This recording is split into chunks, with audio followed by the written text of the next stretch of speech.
Setiap bulan cek darah untuk mengetahui level kesehatan. Hindari santan, gorengan, kurangi garam dan tidak menggunakan micin. Jalan kaki dari Salatiga ke Semarang itu menempuh waktu sekitar 8,5 jam. Saya berjalanlah ke Solo. Kalau itu ya, sendirian itu waktunya sekitar 9,5 jam. Kalau orang lihat kamu kok kayak orang stres, tapi menurut saya itu suatu yang harus ditaklukkan buat saya.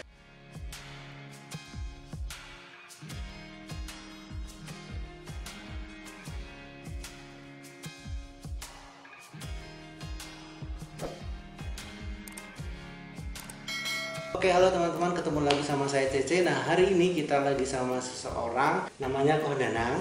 Nah, Ko Danang ini sangat suka banget sama olahraga. Mindset hidup sehatnya itu bisa kita tiru. Nah, beliau juga pebisnis tapi juga rajin olahraga. Halo Ko Danang. Ya. Nah, gini. Halo. Kita mau ngobrol-ngobrol nih, Ko. Ya. Kan Ko Danang tuh rajin banget ya olahraga ya. Nah, itu tuh biasanya apa aja yang dilakukan sih sehari-hari? Pagi bangun itu biasanya melakukan aktivitas rutin sekitar mulai jam 4:30 saya sudah bangun. Terus saya bersiap-siap untuk melakukan aktivitas olahraga. Biasanya durasinya antara 45 menit sampai dengan 60 menit, 1 jam. Oke, itu saya lakukan hampir setiap hari. Oke. Olahraganya biasanya apa? Berlari, bersepeda, renang. Oke, lari, sepeda, renang. Tapi itu berarti 4:30 bangun, ya kurang lebih kalau tadi 1 jam ya. Berarti sampai 5:30 atau jam 6 gitu. Ya. Nah, terus setelah itu kan tetap berangkat kerja biasa ya? Jam 8 sampai setengah 9. Terus nanti sampai di rumah sekitar jam 5 sampai setengah 6. Pulang, ya, kalau masih ada waktu saya lanjutkan dengan olahraga lagi. Berarti minimal olahraga 2 jam tuh ya sehari ya. Nah, itu kan maksudnya tidak semua orang bisa terbiasa ya, punya kebiasaan yang seperti itu ya. Apakah keluarganya itu juga olahragawan, jadinya menurun atau gimana? Jadi begini dulu, waktu saya kecil memang saya dari keluarga yang orang tua saya dan keluarga besarnya itu suka olahraga. Oke. Ayah saya sendiri juga pemain bulu tangkis dan saudara-saudaranya juga pemain bulu tangkis juga. Kesehatan itu penting sekali, terutama kalau ketemu dengan teman-teman ayah saya, mereka berkumpul, yang dibicarakan sudah tidak Anda aktivitas apa, Anda hobinya apa, tapi Anda sekarang minumnya obat apa, Anda sakitnya apa. Itu yang membuat saya, ternyata olahraga itu penting, bukan untuk sekarang tapi investasi di nanti kalau sudah usia-usia lanjut. Jadi penting, itu kenapa kok saya ingin dan suka mengembali olahraga.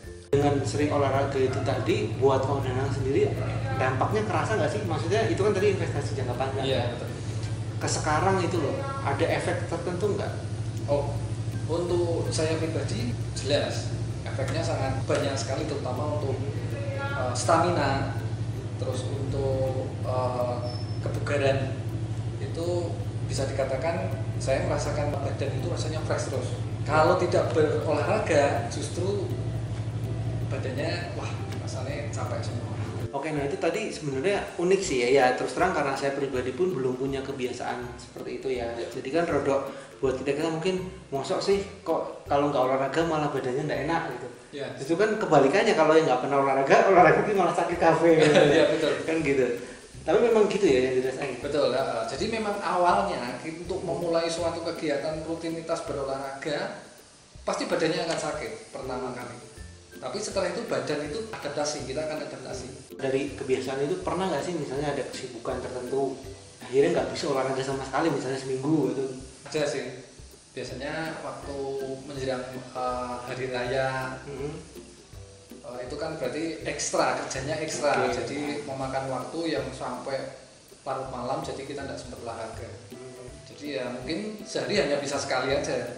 Tidak bisa tapi 2 kali. tetap menyempatkan. Tapi gitu tetap ya. menyempatkan, harus itu olahraga. Oke, berarti biarpun olahraga ringan cuma di rumah, Iya. tetap ada. Tetap ada Oke. aktivitas.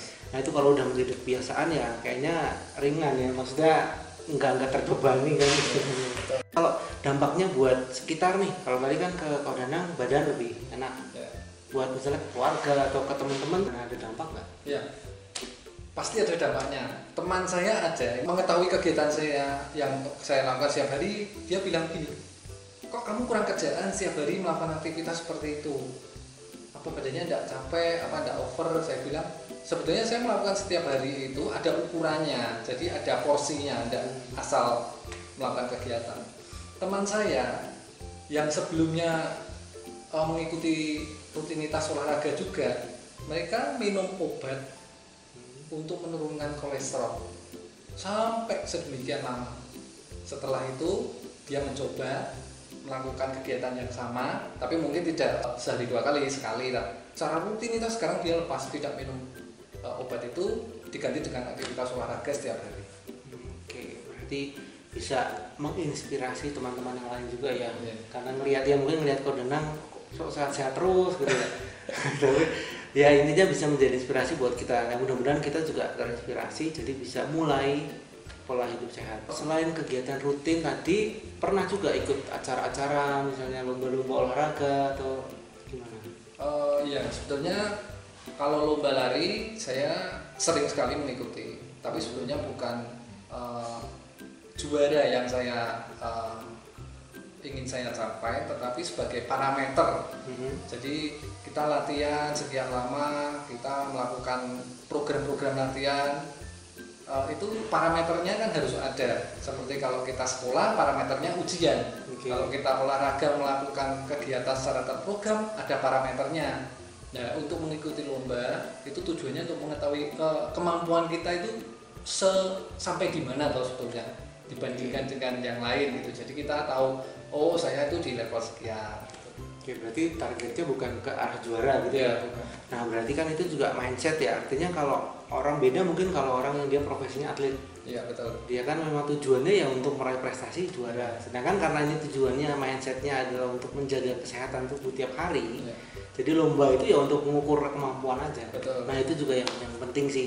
Artinya nggak terus kita memforsir lomba, ngoyo banget. Iya, betul. Malah dan bahkan mungkin kita akan cedera kalau kita hanya berlatih sendiri tapi ingin mencapai sesuatu yang di luar kemampuan kita, terus kita push terus, akibatnya kita akan cedera gitu. Sama sebetulnya dengan pola makan yang saya terapkan. Saya juga belajar untuk menerapkan pola hidup sehat, makan terus istirahat yang cukup. Itu setiap bulan saya melakukan yang namanya cek darah. Setiap bulan. Setiap bulan.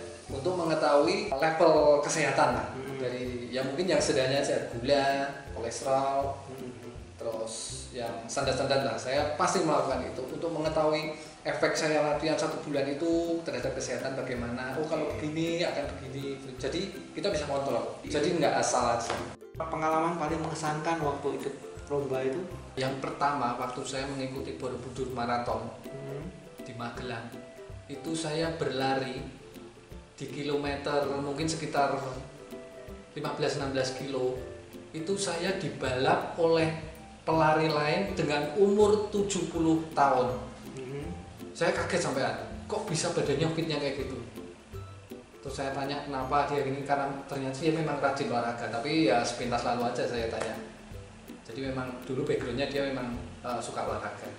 Yang kedua, saya mengikuti lomba di Bali, yaitu Bali Triathlon. Yaitu olahraga yang memadukan 3 cabang olahraga menjadi satu: berenang, bersepeda, dan lari. Itu buat saya berkesan karena saya melakukan program latihan dan hasilnya buat saya itu cukup memuaskan lah. Yang ketiga, waktu triathlon di Jepara, itu saya lihat ada satu peserta yang mau masuk garis finish pingsan. Itu setelah saya tanya kenapa, oh ternyata dia memang nggak pernah olahraga, ikut itu hanya untuk coba-coba, tapi terlalu memaksakan. Jadi intinya itu memang semua tidak bisa instan, harus latihan periodik, nanti bisa. Saya juga dengan beberapa teman punya komunitas, yaitu namanya Kuraton Run. Jadi kami di situ satu hobi, menyalurkan hobi untuk berlari lah, jogging lah gitu, bersama-sama setiap hari Sabtu dan Senin biasanya. Waktu itu saya awalnya cuman jalan saja pertama. Sebelum lari saya jalan, mulai dari sedikit. Terus saya merasakan kok ada yang kurang menantang. Tapi ini jangan ditiru ya. Ini maksudnya kok kurang menantang, hanya jalan aja. Saya merasakan wah ini saya perlu satu tantangan yang buat saya melebihi batas kemampuan saya maksudnya. Jadi saya melakukan perjalanan jalan kaki dari Salatiga ke Semarang. Itu menempuh waktu sekitar 8,5 jam. Oke, 8,5 jam jalan kaki dari Salatiga ke Semarang. Ya. Sendiri itu? Itu berdua dengan teman saya. Oke, jalan. Oh, bertiga tapi sampai teman saya yang satu sampai Ungaran cedera, tidak bisa melanjutkan perjalanan, jadi kami berdua sampai di Semarang. Setelah itu saya semakin tertantang lagi untuk melakukan perjalanan yang lain. Saya berjalanlah ke Solo. Oh, kalau itu Solo. Ya, itu saya sendirian. Itu sendirian, itu waktunya sekitar 9,5 jam. 9,5 jam. Nah, jadi selama di jalan berjalan sendiri memang kalau orang lihat kamu kok kayak orang stres, tapi menurut saya itu suatu yang harus ditaklukkan buat saya. Ya karena itu tadi parameter. Jadi saya mengukur, saya latihan sekian harus ada parameternya, sekian itu kuat nggak gitu. Itu jalan kaki lewat jalur normal. Iya, berarti kalau ke Solo ya lewat Boyolali. Betul, lewat jalan biasa. Lewat jalan umum itu. Pinggir jalan ya. Dan waktu sampai di Boyolali itu saya lewat di depan pos polisinya tanya, "Lu dari mana Pak?" "Dari Salatiga." "Mau kemana?" "Mau ke Solo." "Lah naik apa?" "Jalan kaki." Dia kaget, "Ah enggak mungkin." Dia bilang, "Loh saya jalan Pak." Sendirian dia. Polisinya sampai bingung, ini kok anak kayak gini. Jadi terus teman-temannya disuruh motoin dia sama saya, malah jadi artis. Saya mencoba berjalan dari Magelang ke Jogja. Magelang Jogja juga pernah jalan. Dari Magelang ke Jogja itu agak lama, mungkin sekitar 12 jaman. Jalan kaki ya, tidak lari, jalan kaki. Jadi napak tilas di sepanjang jalan itu saya lihat kondisi dan yaitu tadi untuk mengukur kemampuan saya sampai seberapa toh. Dan akhirnya sampai di Jogja. Ke pola makan. Yeah. Ya, selain rutin mengecek kesehatan setiap bulan, nah makanannya apa yang sering dimakan, apa yang dihindari? Kalau saya terus terang, yang saya hindari sebisa mungkin ya, santan, gorengan, kurangi garam dan tidak menggunakan micin. Kalau yang dimakan biasanya apa? Biasanya saya lebih ke sayuran, buah, rebus lah. Itu udah dari dulu tadi dibiasakan?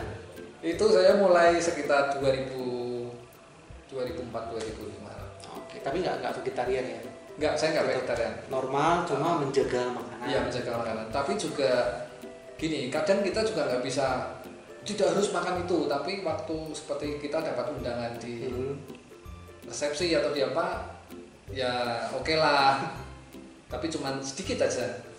Jadi nggak mungkin lah kita nggak mungkin. Sadar porsi lah ya. Iya, betul. Ya, gitu. Oh, itu tantangan berat ya. Kodana sudah mulai dari 2004.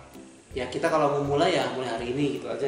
Betul. Kalau sampai saya makan santan, kepepet makan santan dan gorengan, rasanya itu waduh, nanti sore saya harus berolahraga sekian jam. Rasanya berdosa ya. Nah terus itu ada suplemen tambahan nggak di luar makanan sehatnya ini?